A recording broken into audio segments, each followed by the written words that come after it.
سورہ بقرہ سورت نمبر 2۔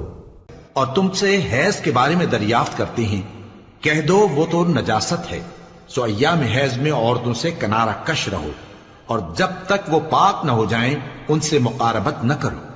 ہاں جب وہ پاک ہو جائیں تو جس طریق سے اللہ نے تمہیں ارشاد فرمایا ہے ان کے پاس جاؤ، کچھ شک نہیں کہ اللہ توبہ کرنے والوں اور پاک صاف رہنے والوں کو دوست رکھتا ہے۔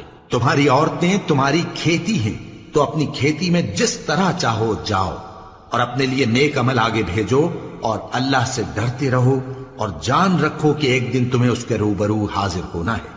اور اے پیغمبر، ایمان والوں کو بشارت سنا دو